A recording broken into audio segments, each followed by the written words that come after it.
All right.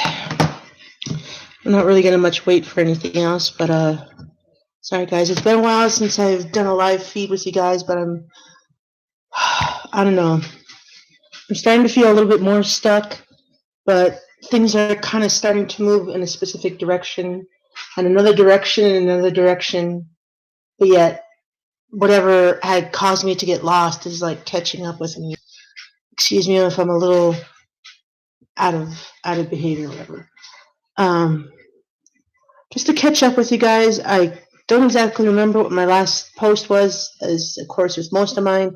As soon as I get them done, they're out the door, but they're still on my channel or whatever. But just to catch up, I am for surely back into drawing and doing poetry and writing stories, which actually makes me really happy because I think I was starting to get a little off balance as of late, and I broke up with my second relationship, and I'm on my third. So it seems a bit foggy at the moment, but there's definitely some sparks there. And I'm now on this hopefully a stream for another art show for my work, and I'm still in a bit of shockness on two things within my family. Nothing super bad this time. I plan to talk a little bit about them today. I'm actually paying rent right now, along with food, utilities, and I'll probably have to get my phone here pretty soon. And some new updates with my nieces. I have no clue where to start. On my new nails. Yeah, so sparkly. I was trying to, I don't like painting my nails a whole lot, but that hangnail. I do like to do them specifically according to a holiday or what I'm feeling right now. This is kind of supposed to be like a green, red, and then green. It's like a really dark forestry green, and these are all blue, like blue, silver, and then blue. There's all my niece's nail polish, and granted they don't have a whole lot of stuff because they don't really take care of a whole lot of stuff. Anyway, I think I'll start from the beginning with my relationships. I'm not going to try to give too much away. You know mostly, hopefully by now, that I am still in kind of the questioning area of the sexuality spectrum. And I don't know, with some of the fantasies that I have, I don't know if they will help me get closer to answers on that, or if they are just everyday fantasies that everyone else has. But I feel like they help identify with something about me. With my second relationship with, let's call him David. We were friends supposedly on IMVU. I didn't feel like very for sure friends, that we could finish each other's sentences kind of friendship, but more of we were both really sarcastic and furry loving dorks at the time, and we both liked to write. That was kind of the only few things that we had in common. When I met David on IMVU, he was very immature.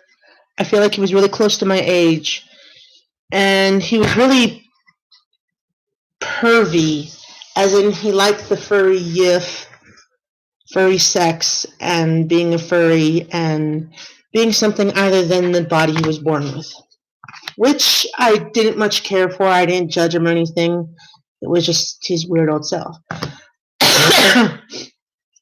So we talked for a few times in a few IMVU rooms. We kind of had fun. But then all of a sudden, when I lost my previous IMVU accounts due to hackers and me just losing the password, or for some reason get my IMVU account disabled, I lost all my friends, all my outfits, all my OCs, and all the furry stuff. Because back then, I was a pretty huge furry fan of the IMVU products that they have on there. I had this girl who was, I still think, very talented. Her name was Hexnut. And she would make all these furry skins and the ears and the tail and whatever. And she would give me the samples sometimes of her work. And she really liked how I made unique characters out of each skin that she gave me. So far, she had given me a blue, black, and white kind of feline character. And I actually made I think I actually made like a feline character out of it. She gave me a fox one. She gave me a deer one. It was all product of her work. But after I lost all my accounts, I lost contact with her and lost everything that she gave me, which really, really fucking sucked. And then I also lost contact with this David character.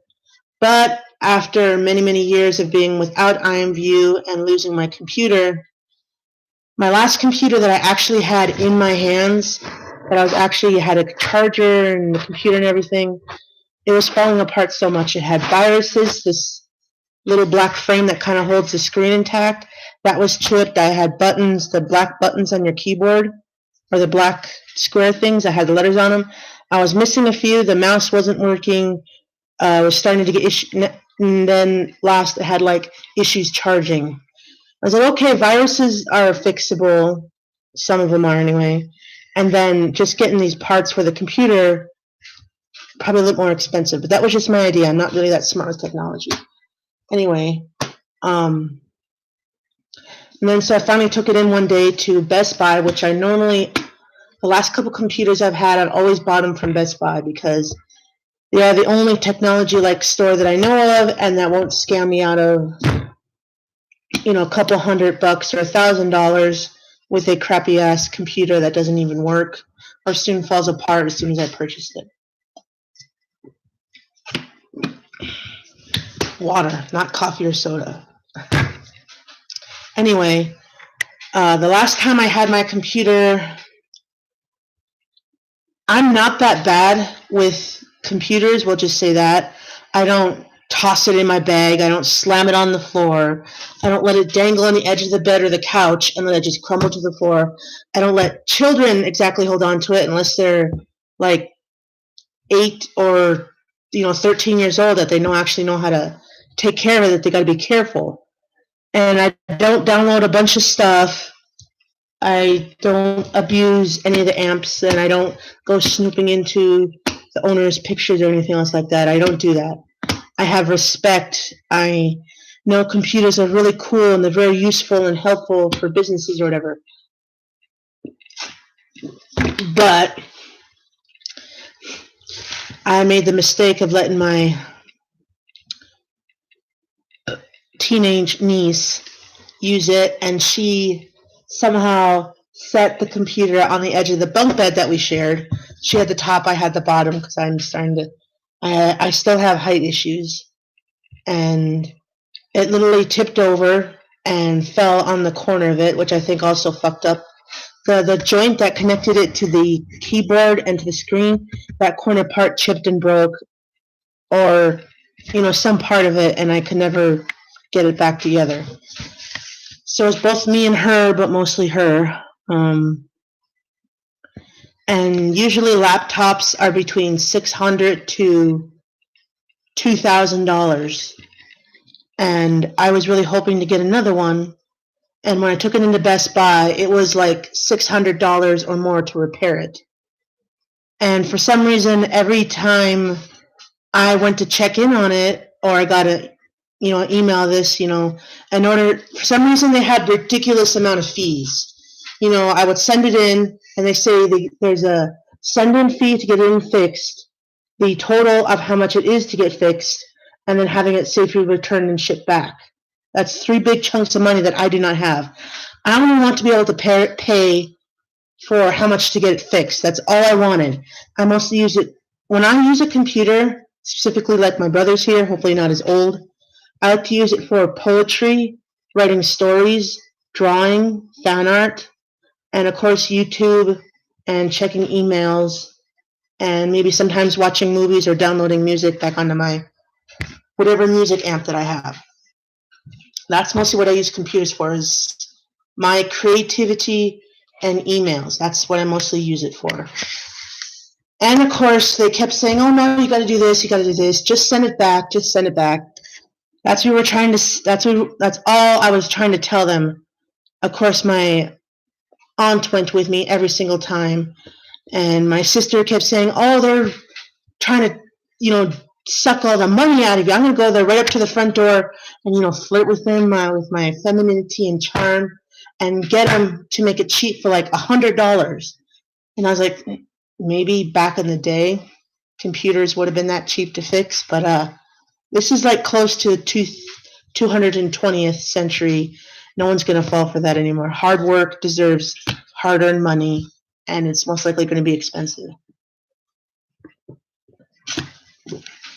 So I was hoping it would still be around, $500, maybe $600, and my aunt would try to at least pay for most of it, if not all of it.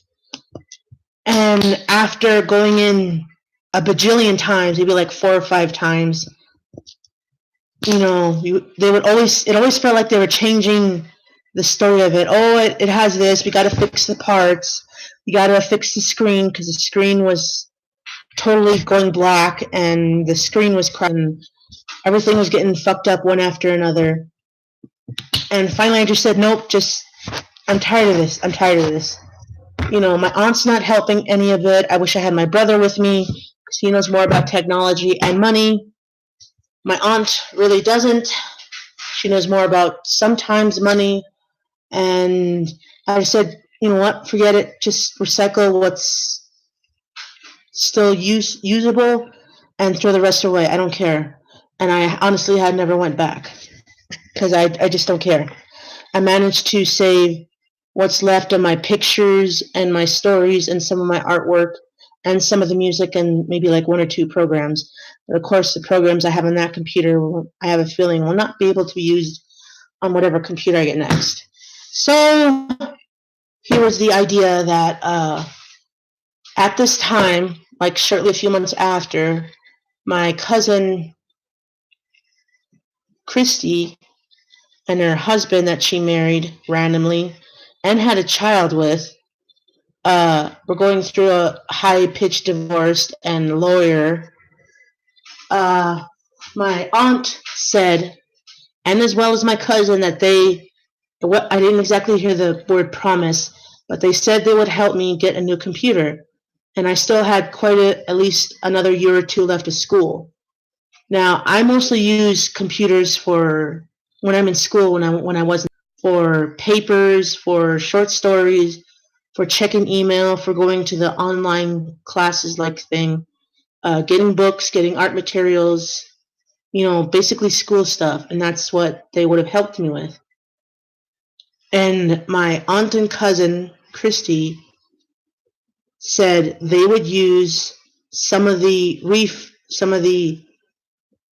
extra bits from their lawyer money, they called it, and they would help me get a new computer. And I was like, that would be so cool. You don't have to. I'm more than hopeful to get a grant or get a job, ask my brother to help me out. Or, maybe ask some other family members, or, go look for a used computer or something. But yeah, they said they would, and time went by, and I never got it. So it's another one of the stupid things with my family, that promises or declarations to get help or to be something that I needed, like a ride or for extra money or just to have a hangout time, it never happened. So well, that means I got to get a new computer on my own, whether by job or grant money or money I earned on my own. Granted, with all this babysitting money, if I started saving up, like if I didn't have to go through this rent thing like they promised, 1, 2, 3, 4, 5, I probably could have gotten a new computer on my own with my babysitting money by saving like the 100 that I got. Like with this babysitting money, I got like 150 a week. So basically that's $400 a month. Probably in about 2 months, I probably would have been able to get my own computer, and a nice one. No, when I first moved to this apartment, my crazy sister and my brother, who I like more than my other older brother, said, he wants you here to get out of a bad situation so you're not mistreated and in that really emotional moment. And well, me and my sister shared a room. I'm not, granted, I do leave my clothes around and I do kind of make a mess, but it wasn't that bad at all. I said, you get to live here rent free, as long as you help with chores every now and again. And I was like, that's fine with me. You don't have to. But I agreed because I figured one day I would be able to repay him. Mostly my brother, because he's the one that signed up for this place. He got the apartment, and he's the one that pays $1,000 a month, which seems really insane. But he's so confident that he can be able to pay that each month. Anyway, my crazy sister did not keep her promise. She did not pay rent. She was causing more emotional stress to me and financial stress to my brother that she just ended up kicking out. So I ended up having this room all to myself, thankfully, and the really nice closet and the bathroom. And now my brother has his own bedroom and the bathroom. So now it's us. I still help with chores and picking up the house. And now all of a sudden I'm paying rent, to which my babysitting money, 150 goes to rent, and everything else goes to utilities or for groceries, which is a $50 budget. And now I'm soon going to have to get a new Straight Talk card to put minutes on my phone, so I actually have a real number. So now I'm literally stepping my foot again into this adult world. I really feel like my brother underestimates my ability, as well as my whole family, because they still think I'm some weak teenager or child that doesn't understand any of this. My brother, again, has been the only one that helped explain some of this stuff to me, because me being dyslexic, I don't understand a whole lot of this stuff, and I'm afraid to go to any actually professional and get help, because they will most likely only make it worse. I'm really praying through hard that my aunt and brother don't keep their promise of what I heard them do, that they would put me in a home for special individuals so I can learn to take care of myself and be on my own for once. Maybe that's the reason I feel like I don't ever actually have a permanent home, because I feel like people are conspiring against me, or they work hard for the wrong reason, and it never really feels like an actual family. It just more feels like I'm a patient in their house, temperamentally. So that's my thing on the computer and some family issues. Relationship-wise, anyway, when I finally made a new IMVU account, 2 of them, I made like a first one and then a backup one just in case. Both of them are in the very similar username, just minus a few words. And I happened to meet him again. I don't exactly ever remember his name, but I happened to meet him again on Facebook one day, and all of a sudden he says, "Oh, hey, how you doing? I didn't know you were back on IMVU." He was like, "Oh my gosh, he's back on IMVU, yes." And then he mentions, "I have had a crush on you for a while. I'm much more mature than I once was." And I tried to mention to him, "Well, you were really cocky back in the day." And I still have a feeling from the way we've kind of been chatting so far, back then when we kind of met up again on Facebook. I said, oh, I wasn't cocky. I just knew I was really confident with what I was doing and saying.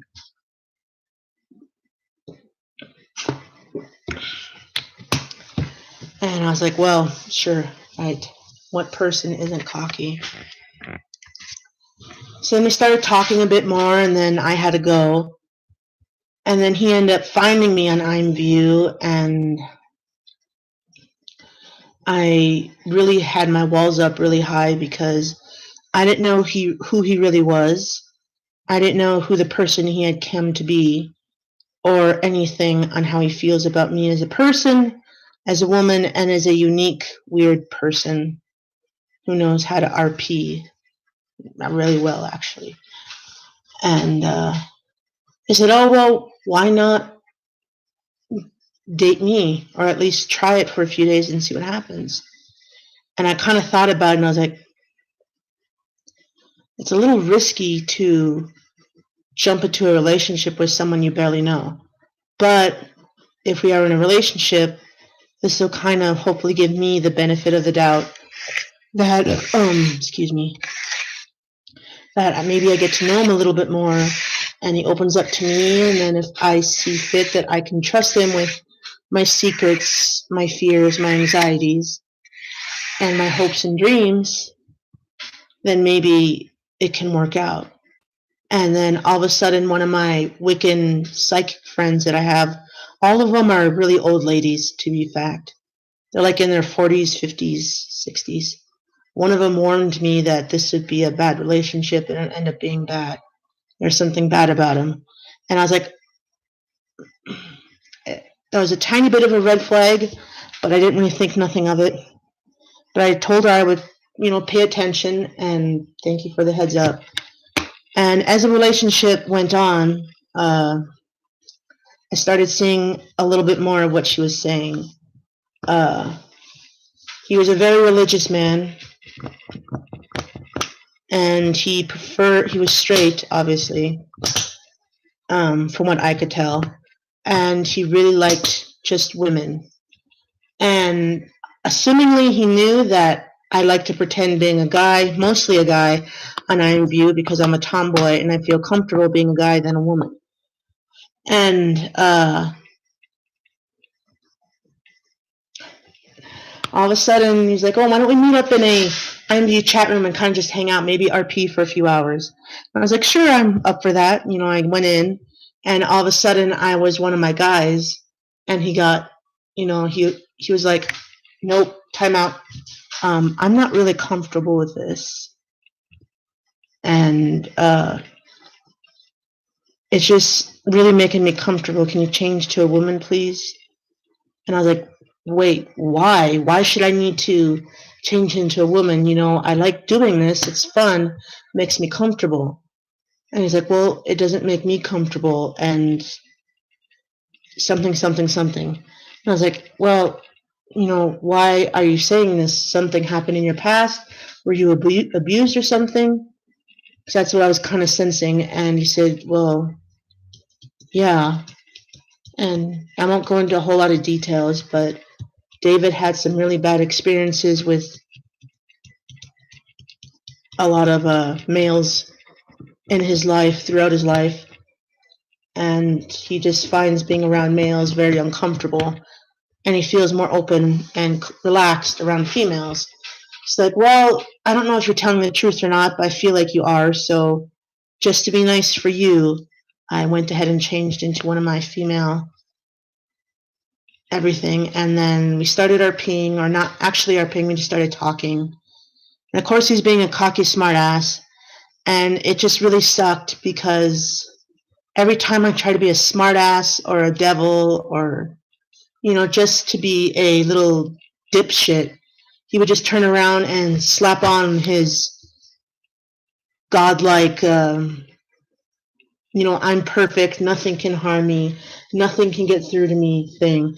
I felt like he had this facade on, and it was really irritating to me, but I didn't really think nothing negative of it. I just assumed that was his cocky little boy attitude trying to, push me down or something. So that was the first red flag. And the second red flag, as in a relationship, I feel like it's a really cool, soothing idea when I know long distance relationships usually don't work because they're really hard. You never get to have that closeness and that intimacy or whatever. But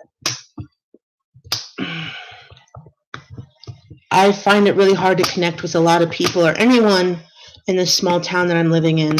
So I find it much more easier for me by connecting to other people around the world. And it's more diverse and not as much of a challenge than right and up front in the same town. So I think it's a really cute and romantic and relationship goal to text or message each other every day and say, good morning, how are you doing? We talk about how your day's going. If we're sad or upset or just exhausted, we would talk for a bit, try to cheer each other up, send gifts and pictures of flowers, or, for me, since I draw, show pictures of what I drew, what I ate, what movie I saw or what games I played, just to express and vent sometimes. And I pretty much did the same thing for him, but he did none of that for me at all. It's like he blocked me. He didn't understand what I was doing. And from what David has told me, he has had no relationships at all, none even in high school. So I was pretty much his first. That was a tiny bit of a red flag. It felt like, again, I was working with a young preteen and not a 20-something-year-old. So I was like, oh, well, okay.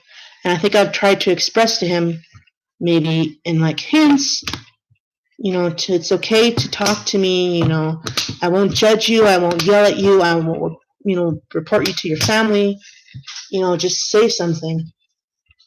And again, he never did. So that was a third red flag. And the fourth was we were having a deep conversation, which I like those too. I like having deep conversations, whether they're dark, scary, or depressing, or very spiritual, Native American, stuff about the LGBT community, philosophy. I like having conversations. I don't understand it. I like to vocalize my opinion. The ability to be able to vocalize, not being super judged, yelled at, or criticized. And on one of my responses, no ill will to church people or anything, but David dared to use some church quotes from the Bible in our conversation. That was a complete turn off. That was a major red flag. I got really irritated, and I think I mildly snapped at him, but he seemed to take it as sarcasm, and then I didn't talk to him for a few days. And I think I have told him, and most of you guys know, I'm not a big church person. I'm not an atheist, but I just believe in the culture and the history and the goals and desires for the church people to all be perfect children under this one deity. I never been to church. I never been to church school. I only been there once, and it was really uncomfortable and horror for me. I'll do that for a story time another day. And it was just the worst, and that was like another red flag. So I was like, well, maybe this is kind of the bad stuff that psychic lady was talking about. And yeah, it was pretty bad. And I was like, just been thinking over the next few days, because he, every now and again, even on some of his posts, I thought it would be cool, since we're long distance, we both have Facebook. He would do random posts, sometimes nerdy, and I would just say random comments. I thought he would do like this long, 15, 20 comments below kind of chain of just us talking to each other, to vocalize and publicize our relationship, to kind of spread the love kind of feel.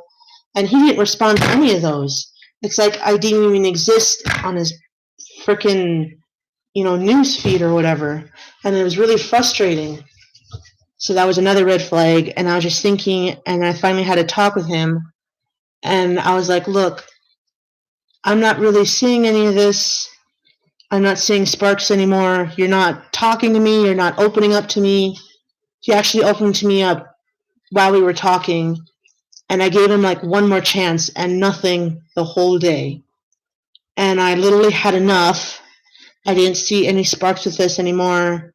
I still was kind of hoping for a friendship kind of thing, and nothing happened. So I just said, you know what?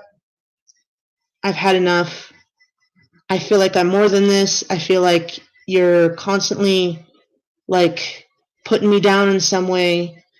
And, I really hope the best for you. I hope you find a girl that actually treats you more better and actually is a fan of the Bible and not all that stuff. But I don't really see anything. And he didn't respond very emotional about it either. He just said something, I don't really remember. And then I ended it, and then after that, I didn't hear from him. I haven't seen any of his posts for a very long time. So I think after all this time, now since I'm in a new relationship with an old friend from IMVU that I thought was a girl, and I was actually going to ask her out and try being in a female relationship for the first time. And I find out it's actually a guy who, like me, likes to RP as a girl a lot and sometimes a guy. So he's actually really cute and he's really nice. And he's also into a lot of dark stuff and he's funny. I make him laugh and he makes me laugh, and we're both into similar fantasies. And he's starting to make my face turn red and my heart throb, so I'll call him Damon. Me and Damon met shortly after I broke up with Max, and I have yet to lower my walls to Damon yet, because I have a hard time contacting him through Messenger, and the only time I seem to ever contact him is through IMVU, which we talk a lot over the messages area. So I think for closure with David, I think it'd be the right thing to my conscience and karma and to David himself and to me that I see how he's doing, explain why I did this, and wish him good luck. The only thing is, I'm just starting to sense with my paranoia and negativity and pessimistic self that it's going to turn into a tear fest and we're going to argue and he's going to yell at me for breaking his heart, or some girl or one of his family members are going to attack me verbally and start spouting hate at me for breaking their son's heart or something. And I don't need that right now. And I think I should do the same to my first ex, but she's still on Facebook. And there's strange coincidences between her sister, like me and Alistair, our Atlantean boy, our Toonie 2XL or whatever. We have like this sibling friendship thing that we both consider. She calls me big sis and I call her like my little brother sometimes. And the same thing with my first ex and this new friend of mine, Porsche. My ex is Porsche's big sister, and through my ex is the only reason she met me. So I find that a little disheartening, worrying, and it makes me very afraid. But mostly disheartening, so I think I should create some closure sometime today. I don't really feel like babysitting kids today. My mind has been full of dread. So besides relationship and some family issues, I'm really starting to have some doubts about my future just a little bit. I've been trying to get a job for the past couple of weeks. I went to like almost 10 places within the area.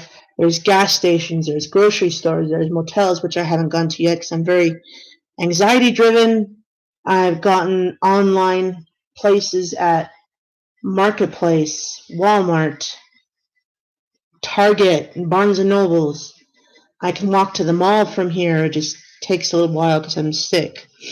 I can also take the bus.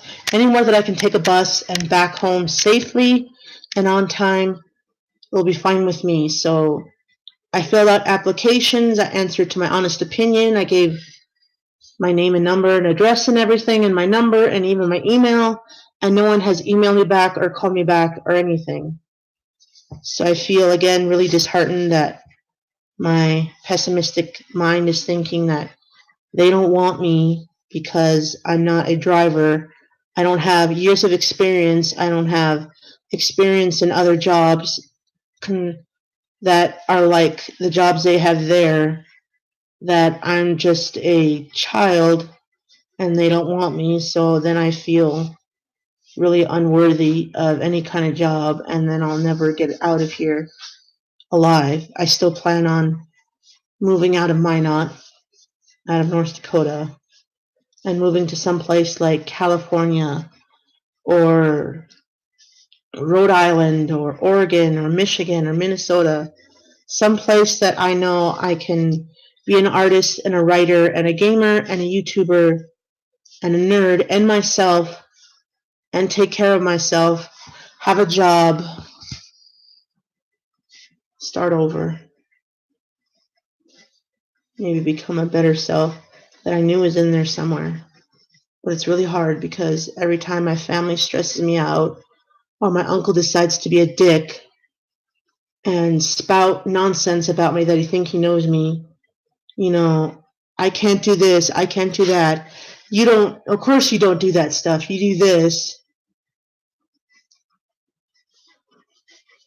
He's really negative towards me, and no one says anything. No one defends me. And my aunt's not really much any better. She helps with loading my artwork or picking me up and taking me home. For once with babysitting, she's actually paying me, which is a miracle in itself. She still drinks. She doesn't take care of her animals and everything, so no wonder my preteen niece, or not my preteen, my teenager niece, who's now 16, wants to leave, feels no exact home here. She doesn't trust a future there in Minot anymore. And I've expressed my understanding of that, but me trying to express my understanding of her issue with the rest of the family, specifically my aunt, is going to be an emotional roller coaster that I don't ever think I'll be able to survive, so I'm just not going to say anything. And when I went to the psychic fair this year, the first ever psychic and healing fair, it was actually quite beautiful. They had crystals, they had psychics there to do readings, they have energetic healing stuff and oils to help with anxiety and illnesses and everything in your chakra. It was really quite beautiful, and I was having a bit of an emotional breakdown because I wanted to do a psychic reading. I don't know if I want to say it. It's a little hard to say out loud. But to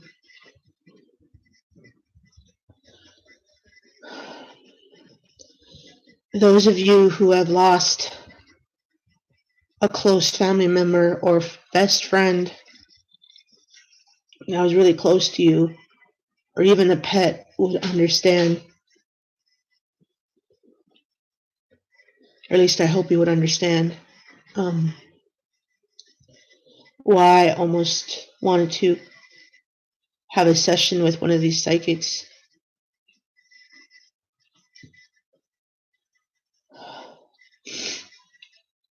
I've been thinking about her ever since I had that call with my friend Sean.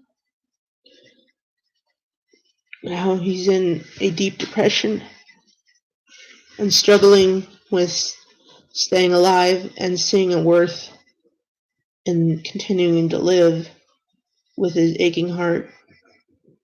Ever since that call I had with him, I can't stop thinking about her.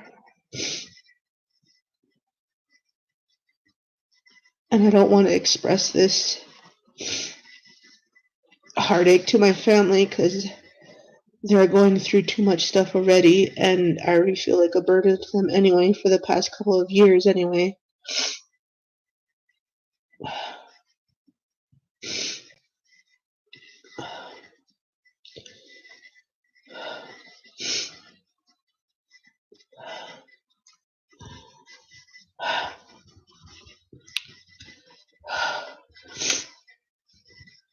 It's just,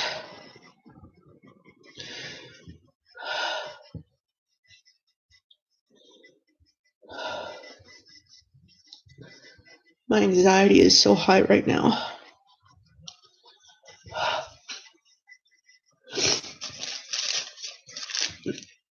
Good thing for pocket tissues, huh?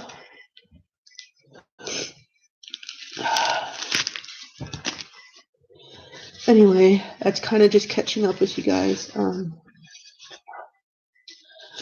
I have that art show at the end of this week, hopefully with some more younger people and artists like me, where I'll be showing some of my paintings and my drawings and bracelets and some of my poems. So hopefully I'll be selling some work and actually get noticed for maybe my hard work. And my therapist has actually sent a letter to me that I need to contact them to continue the session or my case will be closed. It's just that I'm feeling like I've had no one really much to talk to about a lot of deep stuff that's, I feel like, affecting me very heavily. And that talking to a therapist, my walls instantly go up. And I feel like she said she understands my anxiety and the family drama that I've expressed the first session when I broke down crying in front of her in her office.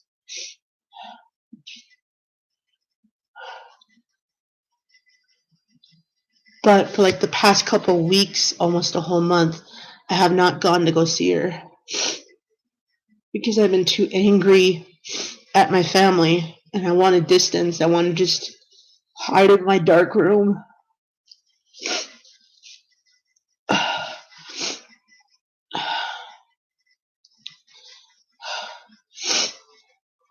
Sorry.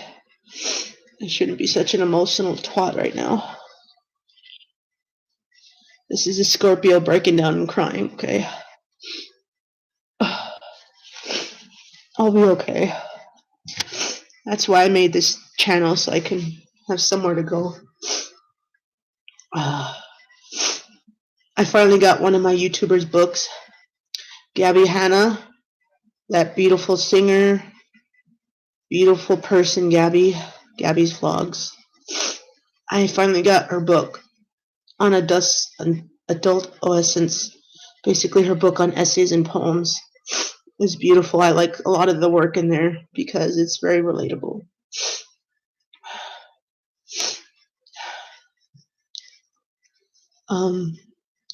This video is already long as it is, so I think I'll end it right now. And I don't think I want to go outside or out in public right now. I'm really tempted to just order Domino's and hide in my dark room. Maybe I should reach out to my boyfriend, Damon. Alright, give this video a thumbs up if you guys liked it or find anything relatable. Sorry for the crying like a twat. I don't mean to. It's just really deep stuff that have hurt me or have been such a weight on my chest. It's really hard to carry sometimes, and it has nowhere else to go but out. So, thank you guys for watching. I'll hopefully see you soon before I go to my grandma's for Christmas. And that's just like a 6 to 8 hour drive to Ashley in a cramped car full of a bunch of random people.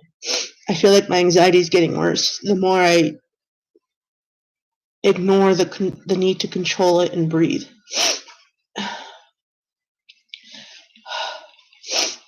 I wonder if guys or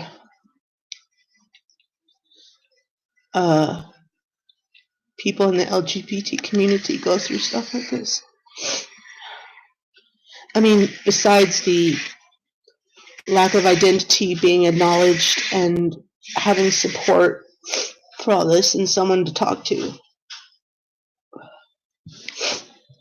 All right, I shall get on with my day. I love you guys. Keep shining.